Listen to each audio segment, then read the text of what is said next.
Thank you all for coming. Welcome to WildChina On Air series. This is our conversation series. My name is Zhang Mei. I'm the founder of WildChina, and I will be moderating some of today's conversation. First, allow me to say a few words about WildChina. It is a travel company, but I really think of ourselves in the business of fostering understanding of China on a human level, really. Now, obviously, we can't travel. So we thought we'd teleport China, particularly from the desert, Gobi Desert, to your living room. So that's why we launched this conversation series. It has nothing to do with the politics or trade war, but has a lot to do with food, art, architecture, just common things that we all love, regardless of borders or boundary, right? So today, we go to one of my favorite places, all of China, Dunhuang Grottos. Some of you may already know, some of you may already have been, some of you probably don't know, but we'll try to get a glimpse. And we have Neil Schmid. Dr. Neil Schmid is the only non-Chinese scholar in residence at the Dunhuang Academy, I believe. And he's one of the world's leading authorities on medieval Buddhism visual culture. He studied Chinese and Eastern Asian studies at Georgetown and later at universities in Tokyo and Paris, the names I can't pronounce, and finally earned his PhD from UPenn. He specializes in Silk Road and Buddhist studies with an emphasis on the archaeological sites of what we're going to talk about, Dunhuang. So as you can see, Neil is right there in front of cave 17, I believe. So I'm going to hand over to you for Neil to give us a quick spin of the place and tell us a little bit about Buddhism and Dunhuang. Then we will go into conversations. I'm handing this off to you, Neil. Thank you so much for taking the time. Greetings, everyone. Greetings from the depths of the Gobi Desert, from Dunhuang and from the Mogao Caves. May, thanks so much for this. This is a great opportunity to share Dunhuang with the world, right? And this is incredibly important. Yes. But this site, so where I am, is a archaeological site that was that really started to be built around 366. There's an apocryphal story that a monk came and had a vision that this is where he was to build a cave for ascetic practices. And so what I'll do is I'll just walk around very, very briefly, and hopefully this won't be too, the video will be okay. But here, where I'm walking towards is the cliff face. And you can see here, the cliff face goes all the way down this way. And then of course, this is the very, very famous cave 16 and 17, where the finds from the library cave were discovered at the turn of the century. And I'll talk about that as well. And then if we go and look towards the north, this is actually the entrance. This is the former entrance. So where you see those stairs, you'd come over the desert and come down the stairs into the site. It's no longer used as the entrance, but this gate, in fact, divides the north and south. I'm in the south section, and in the south section, there are 492 caves, and in the north section, there are hundreds of caves.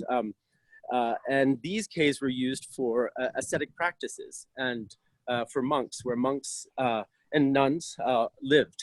So that's the basic setup. But if we could switch, I sent some pictures and just locate Dunhuang on the map. That might be useful. Yeah, there we go. So is it possible to put those up? Yep, I'm sharing my screen. Okay. And can you see, Neil? Yeah, so I can see. So the first one, I don't know if we can go to the very first slide. Yes, that's the map. Yes, exactly. So that's the map. And you can see the Dunhuang there between the Gobi Desert and the Taklamakan Desert. So we're just south of Mongolia, just north of the Himalayan plateau, but really caught between two major deserts. And Dunhuang itself is an oasis, and you know, in some ways almost a cliched oasis. you know, a blob of green in the midst of sand. And where I am right now, right? So, and the next slide shows the ravine where I am. So, to the left are sand dunes. That beautiful golden silky image there are actually sand dunes, and then to the right are mountains. And so Dunhuang or Mogao itself is a very, very tiny oasis of about you know, a few hundred meters across. And this is where the caves are located. So in the next slide, you can see the dunes that I just mentioned. Stunning. Yes, yeah. So these are the dunes looking west, and they sort of lie over the cliff face. You know, they actually move very slowly. So it looks as though they'll inundate the city or inundate the caves themselves. I mean, they partially cover the caves, which help protect them. But at the same time, they move very slowly, but they're massive. They're absolutely massive. The caves are under the setting sun. Well, no, actually, this is looking from, if we were to be in a plane or drone or helicopter, or I mean, it's actually on the top of a dune. It's looking west, and the caves are behind us. Okay. And if we go to the next slide, then you can see the face in its entirety.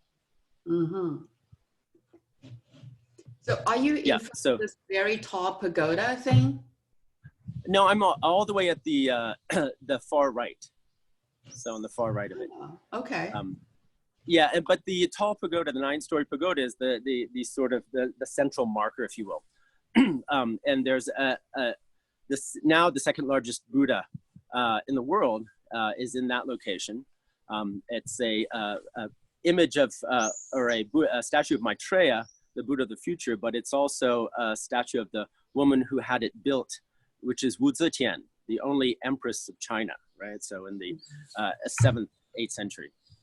So anyway, so yeah, so but that's the location where I am, and maybe what I'll do is talk a little bit about Buddhism and why these caves were created.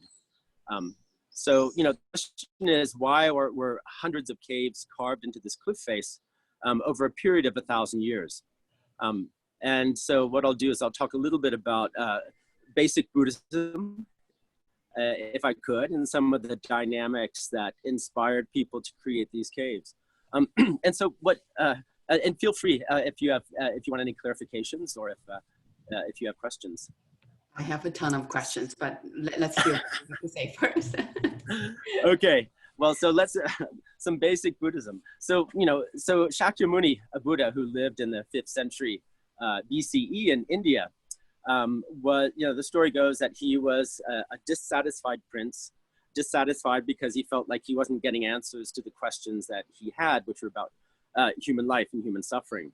And so he goes out of the palace, enters into the mountains and forests, and does ascetic practices for 6 years.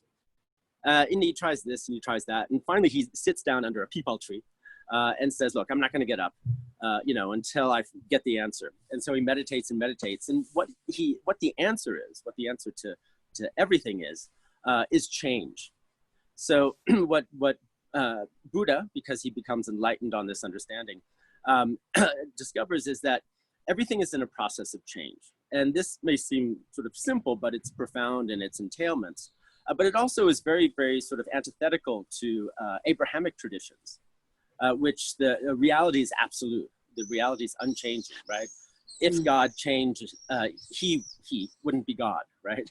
But in fact, in Buddhism, it's just the opposite. And our failings are that we're unable to fully understand this, that we try to hold on to things. We try to make things permanent. And so this is human folly. If we could just let go, right? Because everything changes. Our youth, right? That hairdo, right? Your car gets scratched, your loved ones die, right? And we want to hold on to these things, but we can't. We can't let go, and that's human suffering. That's dissatisfaction at multiple levels.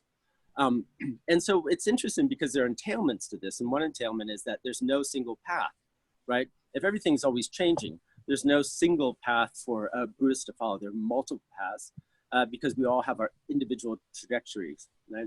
So there's no fundamentalism in the sense that, in the sense of the Bible, for example, this is the way that things are done. There are as many paths as there are sentient beings. So that's one entailment. Another entailment is that with multiple paths, there are what's called expedient means or upaya. And this means that if you can be a Christian and a Buddhist, right? Believing in Jesus perhaps isn't the most efficient way to become enlightened, but that's okay if it gets you on the moral path with the spiritual path, right? And if you need to worship statues or create images or create caves even to help you become a more spiritual person, then that's perfectly fine. Everything is in a series of gradations and continuums, right? So that's one entailment. And the other entailment is that if everything is changing, then that means the Dharma or the Buddhist teaching will also change, right? It will also fade. So Buddhism is unique in that it sort of predicts its own demise. That with the Buddha was around the 5th century BCE, excuse me. And since that time, the teachings have sort of become less, they've declined in quality, so to speak, because they're not directly from the Buddha's mouth, right? And so what that does is Buddhism will decline, Buddhism, will disappear, and then it'll come back in the next historical Buddha, which is Maitreya or Milöfo, right? The Buddha of the future. But this means that what do we do, right? How do we, Buddha was a living being in India in the 5th century, far away from China, right? At a different time. And so how do we collapse the difference? How do we know that the Dharma or the teachings that we are getting are the real thing, are the highest quality? So that's a problem, right? So here it's also, it's often called the Borderland Complex, right? Where here we are in China, and it's not the Middle Kingdom for Buddhism, right? The Middle Kingdom is actually India, right? Yeah. So the question is, what do we do? And so, of course, multiple monks go to India to get the true scriptures. But how else do we collapse that distance between the Buddha and us? And so what the Mogao Caves do is they create ways to do this, right? So we can think of Mogao Caves as portals that collapse time and space, and we can talk more about this. But anyway, so what one of the things you do also in Buddhism is you want to share the Dharma, and the creation of the caves and the art in them is an act of giving. So you can think of the caves as gifts, to future generations that instruct people in spiritual ways about how to move forward and eventually achieve enlightenment. So, thank you, Neil. But look at this image, and it's in the middle of nowhere. Who were they getting to? Yes. Why did they choose such a godforsaken site to build? It's not that godforsaken. I mean, we're about 15 kilometers from the larger oasis from Dunhuang. But it is a schlep, I tell you. I mean, I've walked across the desert. The first time I came, I rode a bike up here, not knowing how far it was. I think you rode a bike as well, didn't you? Yes, I did. So you know. But there's, Buddhists have often sought out spaces and locations that are isolated from the public, right? Not too far, but far enough that they can maintain their spiritual practices. The other thing is that this site is ideal, and it's partially because it's a cliff. It's very easy to dig caves here, and it's not rock; it's a kind of conglomerate. So it's quite easy to dig out caves, and yet still have them be stable enough. You know, I mean, all it would take though is one earthquake to bring this place down. There's actually a fault very, very close. But anyway, so yeah, so the location is far enough, but not too far. And of course, it's stunningly beautiful, right? Yeah, but how it spanned a long time, right? How did it first start? And just traders would know of the place and then go and give money and build, or how did it sort of evolve?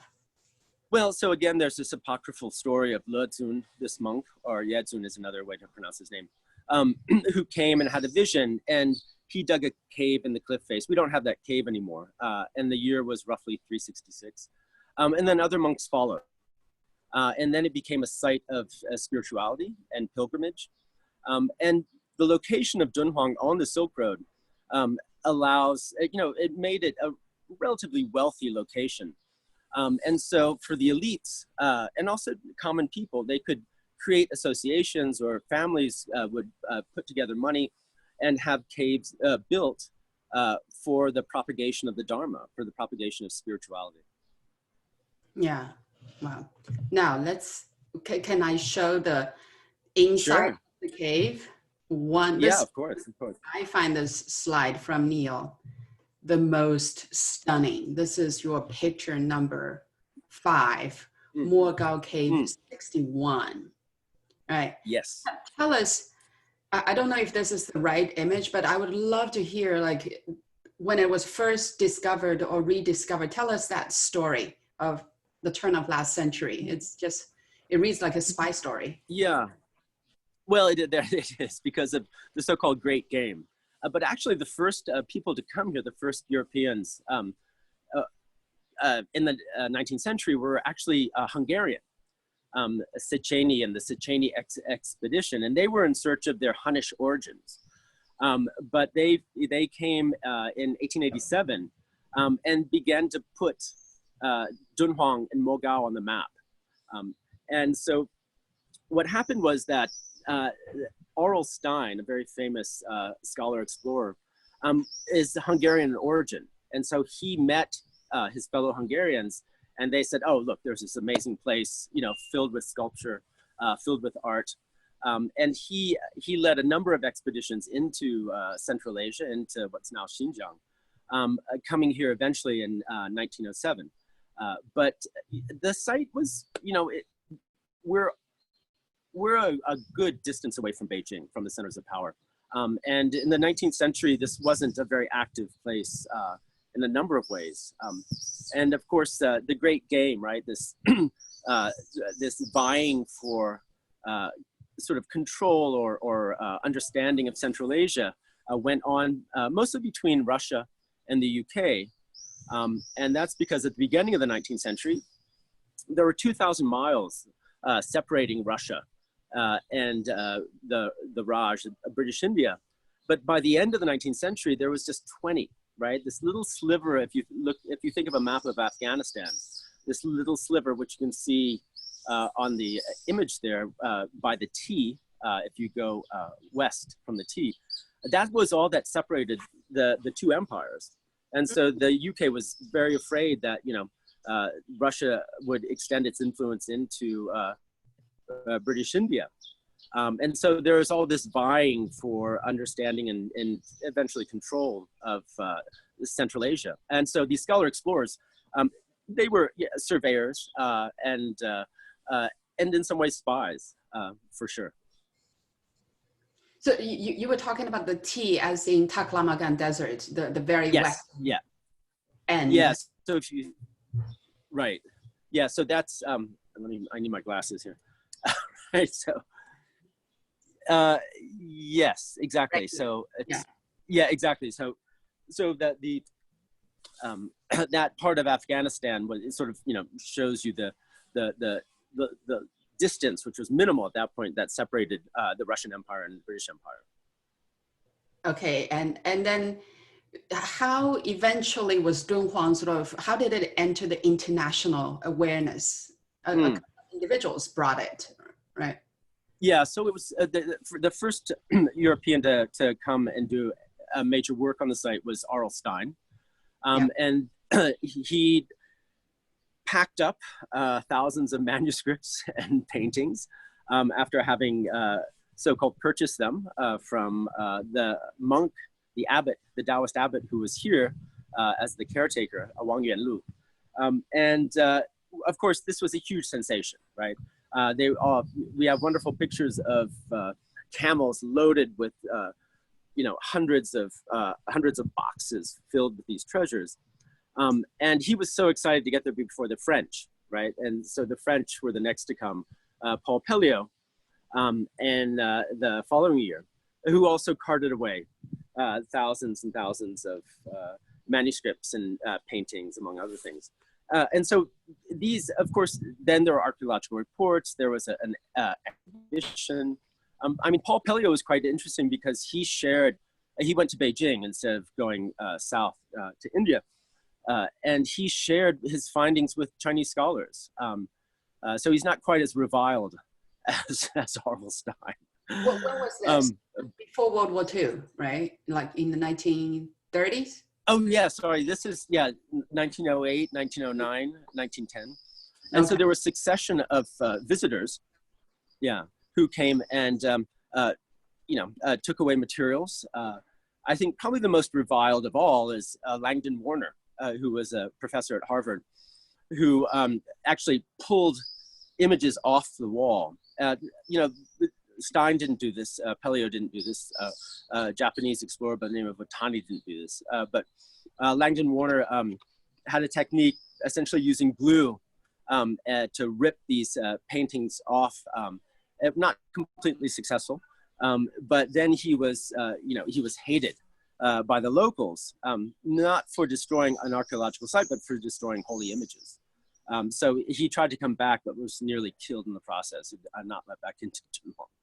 And that was in the 20s, 1924. Mm-hmm. Yeah. The desert must be hot out there.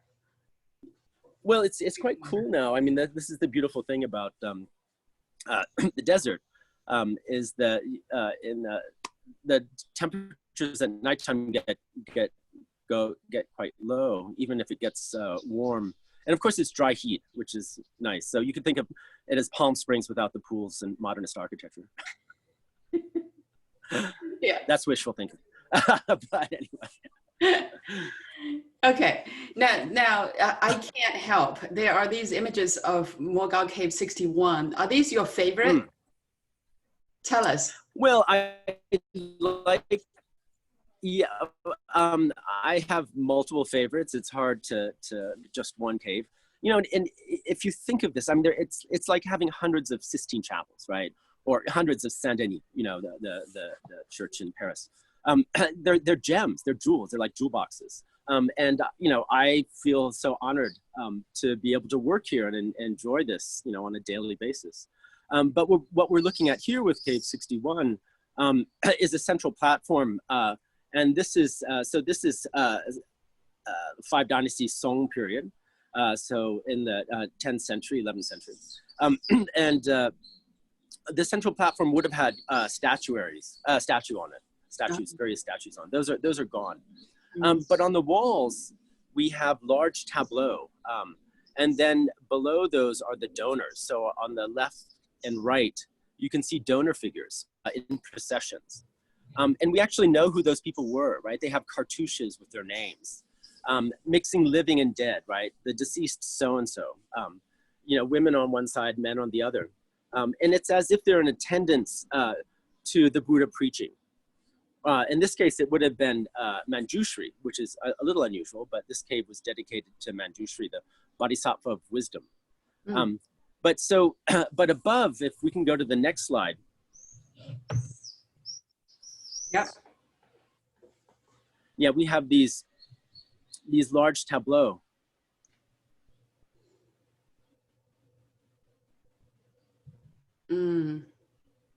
Yeah. You froze for a second. Yeah, there we go. Yeah. And so you can see the donors there at the bottom in procession. And then above are these large tableaux, Jingbian or Bianqiang. And what each of them represents is a scripture. So we would have the image of the Lotus Sutra, the image of the Amitabha Sutra, And they're quite remarkable because the conceit or the central metaphor or structure, if you will, is centered on a Buddha preaching. And so this, right, so if we go back to this discussion of Buddhism and why it's important to be close to the Buddha, because you hear the words of the Buddha for yourself, right? And they affect you directly, right? And so the ideal is to be always in the presence of the Buddha, and that would be a pure land. So each of these is also a pure land. So if we could go down just a couple slides, not the next one, but the one of the, if you scroll down. 变相 or? Yeah, so if you go, it's, let's see. Can you see? If you keep scrolling down, keep scrolling down. So if you, the large, oh, not that one, the one above, yep. Keep going. Let's see. And the one just before that, the one before that. No. Is it the one before? Yes, this one, yeah. So this is actually a painting on silk of, oh, not that one. Yes. Nope, the one. Okay, I'm sorry. No. That's all right. I think they're very large images, so that's probably the problem. So this slow. is but the south wall. So those, yeah. And then if we go to the image below, it's a preaching scene. Let's see, this one. It's got to be. Nope, keep going. It's got a lot of red in it. It's a tableau with a lot of red paint. A preaching. Yes, that's it. Great. No. Sorry, I'm moving too fast. Anyway, no, that's all right. That's all right. This is the dance. Yes, the one before the dance. This one. Yes. Okay. Yes. Okay, that's it. Perfect. Looks like a tanka. Well, exactly. So tankas are based on this, and it's now the tourists are arriving. Yeah. So this is a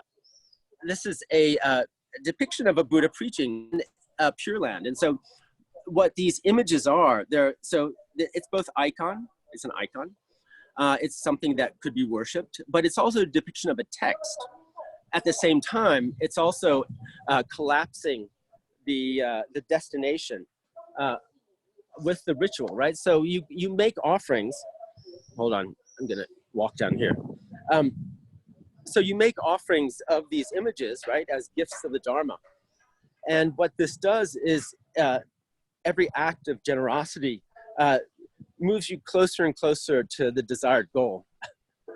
And that would be the enlightenment. So, yeah. I've been to a lot of temples and caves around China. Dunhuang has always baffled me in the sense like I can't, besides being a tourist, it's hard for me as a commoner to imagine how to use these caves. Yeah. Were they meant to be used? Well, the first and foremost, yeah, they're gifts, right? So they're gifts to the Dharma. And so it's that through that act of donation that you show your piety, your generosity, but you're also bonding with monks, bonding with the monastery, and also bonding with the Buddha, right? So you're establishing affinities, 结缘.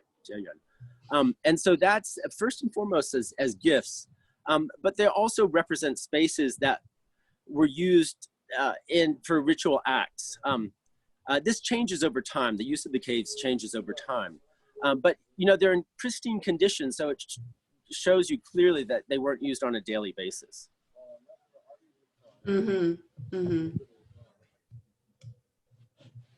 Is this, I also see how it came into being Is this, there's an image. Yeah, so, yeah, exactly. So there you see this gift of the Dharma.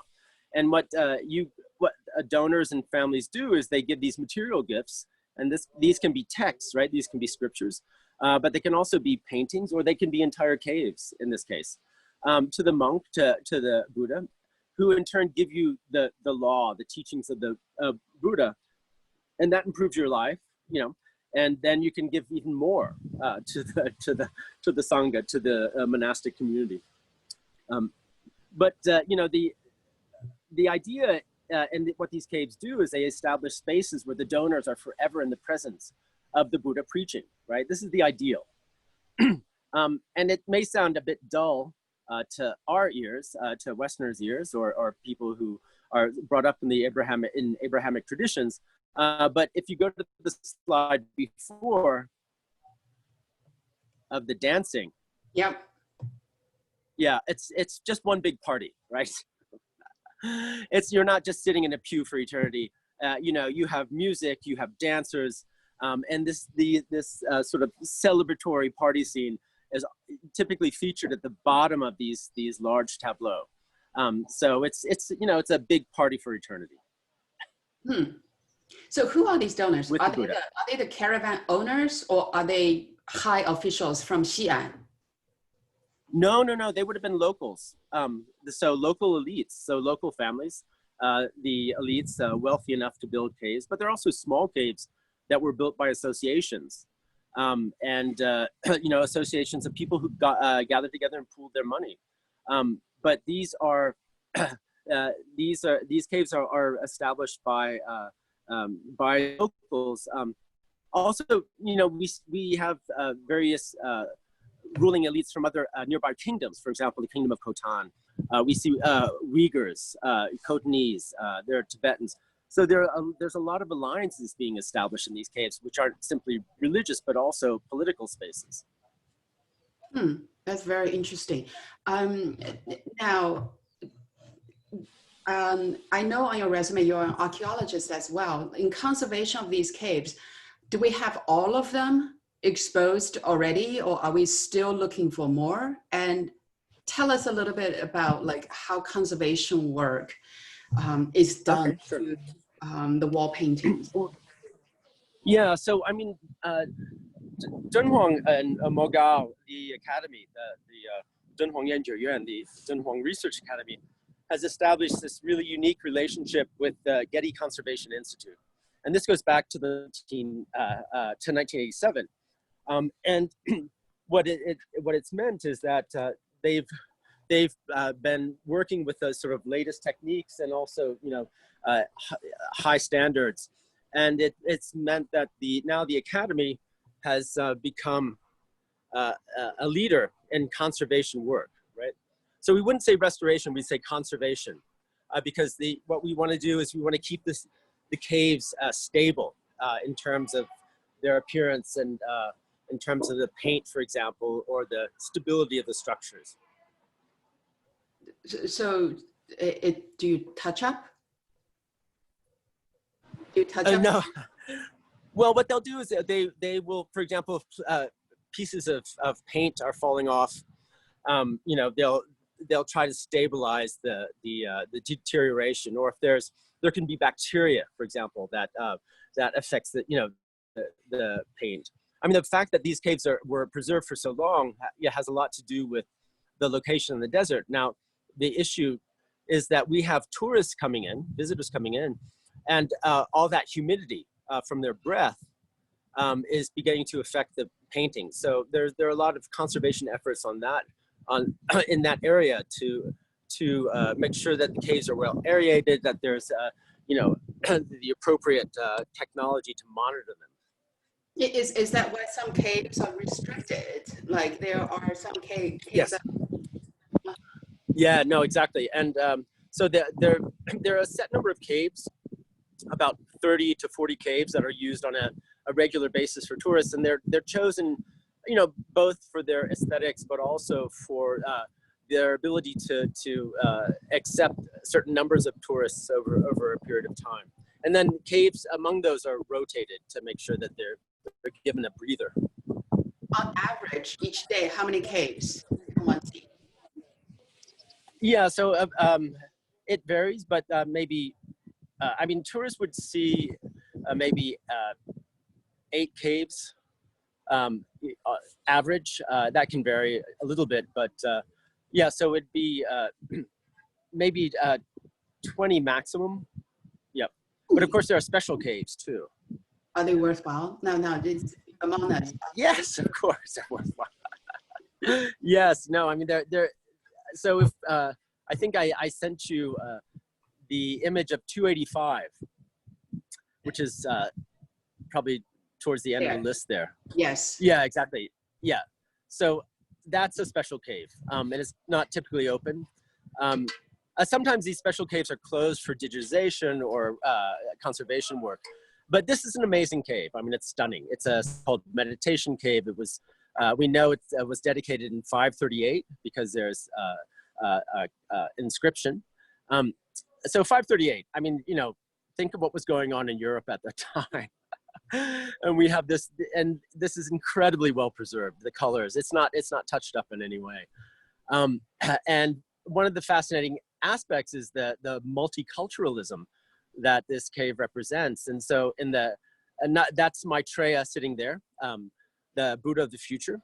And then below, the next picture is we have Hindu deities or Indian deities. We have Ganesha, you know, we have Shiva. And this is the beauty of Buddhism, is that it's so ecumenical and accepting that here these gods are coming to listen to the Buddha preach, right? They've descended and they're all coming together. So there's that wonderful cosmopolitanism, but also dialogue, right? A dialogue of cultures going on there. Mm-hmm. What about this one? This is Mogao 172. Oh, well, yeah, so this is stunning, right?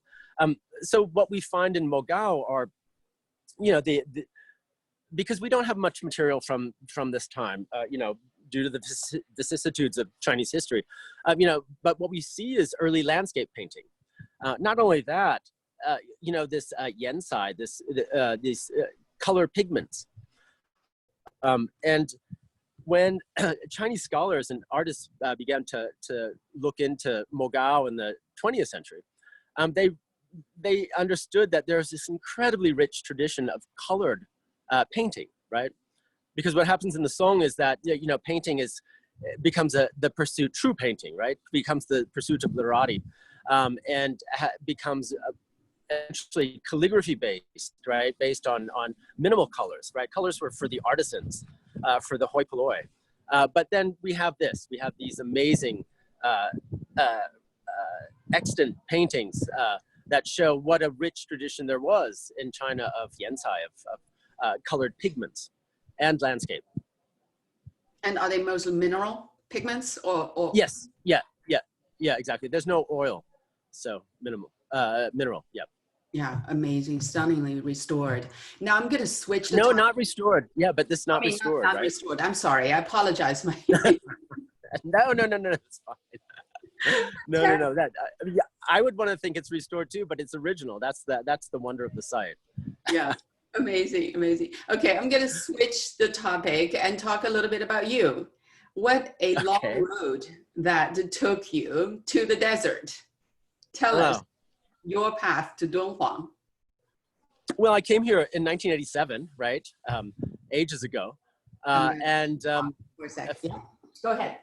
Yeah, okay. Yeah, in 1987 and fell in love with the place and started studying Chinese literature and also Sanskrit. And I wanted to, you know, I was interested in combining them and finding ways where I could use both Sanskrit and Chinese. And of course, the logical location was Central Asia, where the two cultures met.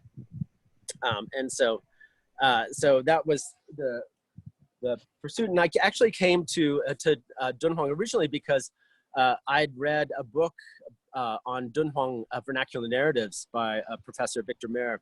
And I was so entranced by the footnotes.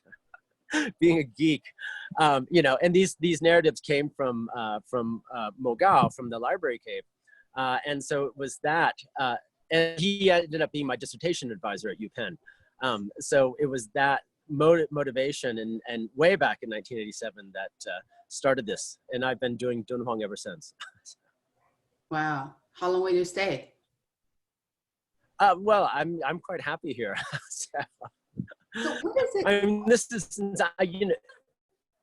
What tell us, you're the only non-Chinese employee there. What is your day like? Are you wearing a uniform? Well, I have my badge. This is my sort of scholarly, you know, archaeologist uniform. Okay. But yeah, with my koja, with my mask here. What's my deal? So I'm the only, there is a Japanese woman who's an artist here who's married to a Chinese, another Chinese artist at the Academy. But I'm the only Westerner. I'm the first Westerner to be hired on a long-term basis, which I'm incredibly honored. And I could have never imagined in 1987 that one day I would work here. So, you know, it's yuan fun, right? It's kind of fate or destiny. Right. Yeah. What is your day like? Well, so I have a very large research project. I have several books I'm working on, but I have a large research project to do basically a handbook for Dunhuang studies. So to summarize where you can find materials on, say, Tang poetry, or where you can find economic records, and then, you know, what are the primary sources? Also, who are the scholars? What's been the tradition of scholarship? What are the questions? What are the pertinent questions for this? And it includes everything from art history to conservation, to tourism and heritage management, and of course, literature, economics as well, because you can find everything here, right? That's, again, the wonder. There's no other place like this. There's no other place like Dunhuang. It's truly unique in the world. You said you can find everything, but we saw the caves. Are you dealing with a huge amount of written material at the Academy? Where are those? So most of the materials have been, they're in the UK. They're in the UK. They're also in Paris, St. Petersburg, and Beijing. And then there are smaller collections around the world. So there's there's a project called International Dunhuang Project, which is digitizing these materials and making them available online. So that's been great at making the materials available. That basically before you had to go to the various libraries or collections to see them, and now most of them are digitized. Not all, but most. Mm-hmm. So yeah, there are over 50,000 manuscripts. A lot. That is a lot. Yeah. Okay. No, it's now, the whole place is mind blowing. You can be there for life. I can be multiple lives. It'll take multiple lives. So. Probably, yeah, yeah. Now I'm going to switch to the practical side of our conversation. Dunhuang for travelers. Sure. Any practical tips from you? When's the best time to go? How long should they stay? Well, first of all, yeah, everybody should come. If you haven't come to Mogao, to Dunhuang, you do. Like I said, it's unique in the world for multiple reasons. But I think actually October is a great time to come.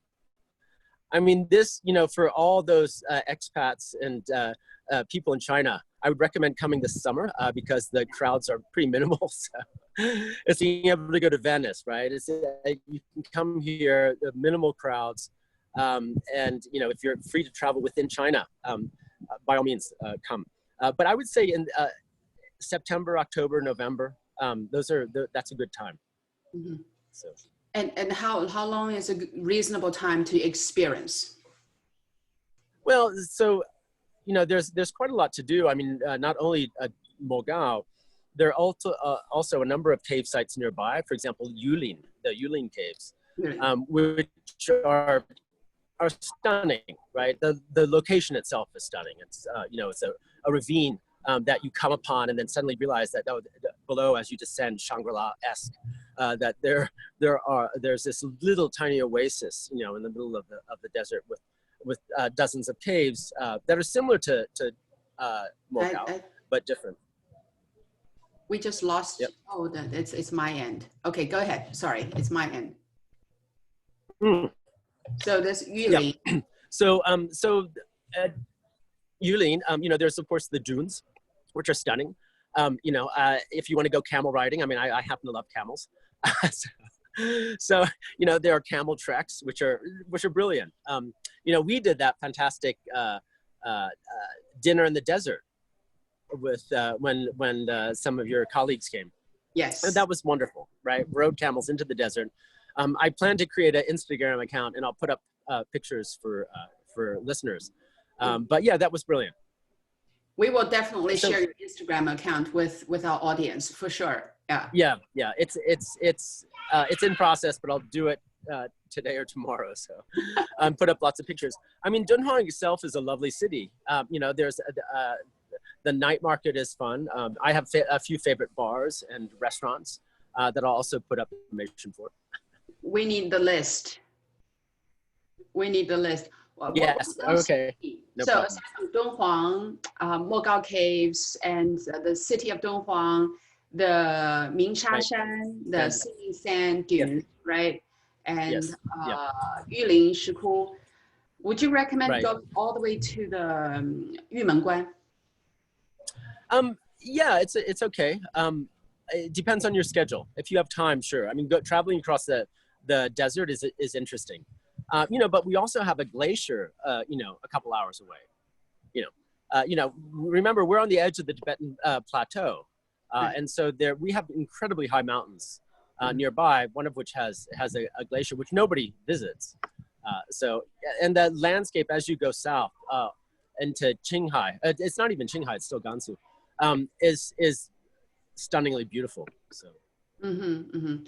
Enlarge it a little bit. Tell us, aside from Dunhuang itself, what are the other, this is a question from I think from Facebook, what are the other best archaeological finds in Gansu over the past 10 years? Oh, in Gansu. Yeah, if people are so far out, if we were to make a trip, we want to do more. Sure. Well, there are also, so there are also some wonderful tombs, right? Tombs from the Weijin period, from 4th, 5th century. Which are remarkable. So there are those. You have Jiayu Guan, which is the tombs you were talking about. But there are a number scattered up and down the Heshi corridor. There's some actually nearby here. So they typically have a lot of brickwork with paintings on them, but paintings, for example, depicting daily life and these sorts of things. So those are quite interesting. There are literally hundreds of cave sites along the Heshi corridor. So I was with the Getty Conservation Institute. We're doing surveys of them. And a lot of them are sort of open. A lot of them are way off the beaten path. So if you're up for an adventure, I would, going off into the mountains, it's a brilliant opportunity. Wonderful. I know I still have a few questions, but I see there are questions pulling up in chat room. Sure. I'd better get to them. Otherwise I'll be too okay. Sure. One of the ones is, do you navigate these caves the way you do it in Cappadocia, like in Turkey? What's the from John Rios? Okay, so I'm not sure what that. How would one? I haven't been to Cappadocia, unfortunately. So okay, so we'll skip that one. And Lisa Schmid Ziegler asks, what are the oldest documents that you have found? I apologize if I'm not pronouncing the name correct. Okay, it's the oldest. Yeah, that's my sister, but that's fine. Oh, okay. Wonderful. So so the oldest documents are from the 5th century. And some very early manuscripts. So that's it from the library cave. The library. But we have earlier documents that, for example, Arl Stein found nearby outside. For example, letters in Sogdian from about 312 or 313. Sogdian is a kind of Iranian language by Sogdian traders. And one of them is incredibly tragic. It's a woman who was writing to her husband asking for money, saying she's been abandoned, you know, and she's being neglected by everybody. Incredibly personal letters. Of course, the thing is, it never made it to her husband, right? Because it was found here. You know, it was being sent to Samarkand, so even more tragic. But you know, the personal details and the intimacy of something like that are fantastic, right? That's a fantastic document. That's from what period? Like the story of this woman, the letter to her husband from... You know, so it's about, we think it's about 311, 312, 313. Oh my So very God. early. Yeah, very, very early. Yeah. Oh my God. Yeah, that's very early. Okay. And Thomas Robertson asks, are there any known environmental dangers to the integrity of the caves? Well, so one of the big problems, again, is humidity. And so what happens is once the humidity goes up to 63%, the caves, they close the caves, right? So this is, you know, it doesn't rain very often here. We're in the desert. But sometimes they do close the caves because part of the problem, or if it rains, right? Because people, what they do is they're wet or they bring wet umbrellas into the caves. This is the humidity. So that's one problem. And I think climate change is, we're beginning to have more rain or more snow. So that's the downside of climate change for this location. The other are earthquakes, right? So we've had a number of major earthquakes here. The part of the cliff face fell off. And I'll just, you know, not here. I mean, this is all reconstituted. But there have been major there's been major damage to the caves and cliffs due to earthquakes, and there's a fault that's very, very close, you know, a couple of kilometers away. So that's always a threat. Again, all it would take is one major earthquake to destroy the site. So, and come now. Yeah, but there's no way to preventatively do any reinforcement or anything like that. Well, no, that's actually not true. I mean, the way the facade has been structured is that it was built with that in mind. So, and what they've done is they've done very, very detailed work finding out where the weaker points are and then reinforcing those. Impressive. So, now, Anne-Marie has a question. Say, have you studied Dazhu? Also equally impressive. I would actually enlarge this question and say compare Donghuang to the other impressive caves around China. Dazhu being one, probably. Longmen, Datong, yeah, absolutely. I mean, it's interesting because those, I think, you know, a lot of the way that the caves are built not only has to do with the regional aspects of the culture, but also the materials that they're built from. And so the kind of this kind of granulated conglomerate that you see here is very, very easy to dig in. It's not rock, so it allows you to create surfaces, right? So what the caves are they're carved out. And then they're covered with plaster and then paint. And this isn't something that you have, for example, at these rock-based sites like Longmen or Dazhu, right? It's a very different, and so I think, but also there are regional differences here as well, so. Yeah, interesting. What are your top 3 caves that you think absolutely must go in China? Oh, top cave sites or? Sites, or sites. not Donghuang being... Yeah, I mean, Dazhu, it has some elements. It's a much more open site, right? So the caves, they're not cave chapels. In that sense, it's along the lines of Longmen or even Datong.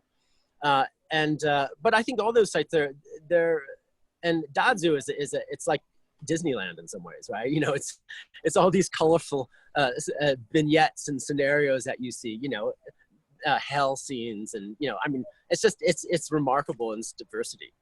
So yeah, definitely Dazhu. Yeah. So. Interesting. And for those who are not familiar, Dazhu is in Sichuan, right, near Chongqing. Yeah. And another question: how far the conservation has progressed? I'm an art conservator and was there in 2016. Have you had access to Stein's material in the British Library? Yes. Yeah. Okay. So so conservation work on the I mean, the British Library has been the leaders in so many ways in terms of conservation work on the manuscripts and also the paintings, for example, paintings on silk and paintings on paper. You know, sometimes undoing damage that was done when the material first arrived and the conservation methods used in the 20th century, but really the pioneer. You know, it's the International Dunhuang Project, which is now, you know, based around the world for all the major collections, has been great in highlighting, you know, the needs of the collection and also bringing them to the people in general. So. Wonderful. And I think we have time for a few more questions. Now, this one says, I hear the tourists are actually visiting facsimile reproduction caves. Yes. Is there such a thing?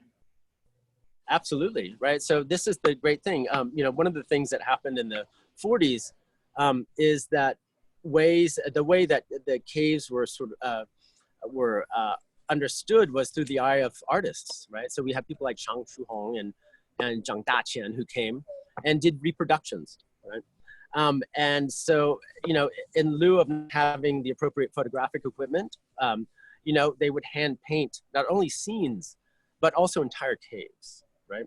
So we have reproduction caves that are hand painted that can take up to 2 years to do a single cave. But it's interesting because in some ways, you know, this notion of reproduction, I think we have to let go of our Western ideas about originality and creativity, you know, especially in the Buddhist context. And so, you know, they are reproduction caves, but that doesn't make them less, number one, because they can travel, right? So at the Getty exhibit in 2016, there were 3 reproduction caves, Fuzhiku, right? And those were astounding, right? Because it allows, I mean, that's the remarkable thing about Mogao, is that we can go into spaces that were created, you know, 1500 years ago, right?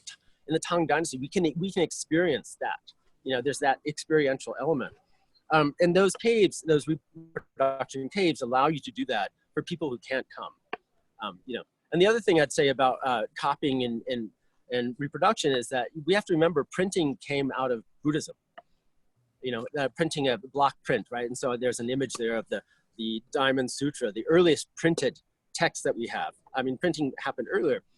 But the idea with printing was that you could actually reproduce the text so you wouldn't have scribal errors, right? So it would be the perfect exemplar, right? Because it's a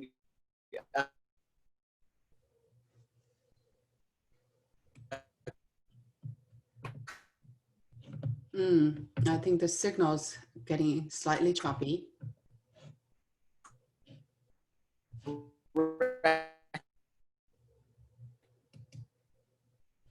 Okay. All right. Somehow the signal, the virtual world has better control of our time. It was just very choppy. You can finish what you were saying. I'm sorry. Oh, no, that's fine. That's fine. Yeah. So, okay, yeah. Any other questions? Yeah, so the question was, when they go to Dunhuang's site where you are, they don't have to see reproduction, right? They can see the real ones. No. Yeah, but the great thing is that, so there's a museum that's the Chenlie Zhongqin, the museum that's on the site. It's a very well done museum. It's very instructive in a number of ways, but they have reproduction caves there. So you can go in and you can spend quite a lot of time there, right? You're not sort of rushed in and out. So they're accurate in terms of their size and dimensions, and you know, accurate proportionally. And so it allows you to spend time, you know, looking at the detail of the artwork and all the amazing creativity. Yeah, there are so many more questions, but I unfortunately won't have time to go through them all. But I do want to come back to you with my last question. Tell us about this one hidden spot that you truly feel like when you are alone, you really experience the soul of Dunhuang. Is there a place? Well, so what I do is I actually get on my bike and I ride through the oasis. And on the edge of the oasis, you know, at where the oasis meets the desert, it's really a very clear line, which is fascinating, right? And you know, this oasis, which is an island in so many ways in the desert, you know, riding through through the, there are vineyards here, lots and lots of grapes, amazing grapes. Yeah, really, really incredible varieties that I've never tasted anywhere else. So riding through these vineyards, riding through the farmland, if you will, to the edge of the desert, and riding up to the sand dunes, it's blissful, right? It's really wonderful. So yeah, something simple like that. Sounds so beautiful. Something simple, but it's just beautiful. And Yeah. I hope you get to enjoy a lot of that. And I hope our audience get to enjoy that soon enough. And thank you, Neil. I'm going to take just My pleasure. to give us a little forecast of what's coming up next. First of all, my team does want me to mention, we do have 2 trips scheduled this year, July 20th to 25th and August 10th to 15th. Goes to Dunhuang and Xiahe in China. Perfect for those who are staying in China to visit. For those who plan a year ahead, next September, we have a trip going out there. And you will have the opportunity to meet Neil. Maybe we will open up one of the enclosed caves. That would be wonderful. Of course. And next week, we have a book club gathering. We will be talking to Paul French about his new audiobook on Audibles, Murders of Old China. And guess what? One of the murders happens in Gobi Desert, where you are. Well, wonderful. Thank you, Neil. Thanks for giving My pleasure. a moment to see your world. It's absolutely stunning. Thank you for taking the time. Okay, well, yeah, thank you. And thank you to all the viewers who were watching. So thank you very much. Yes, thank you, everyone. I'll see you next week. Take care. Bye. Bye-bye.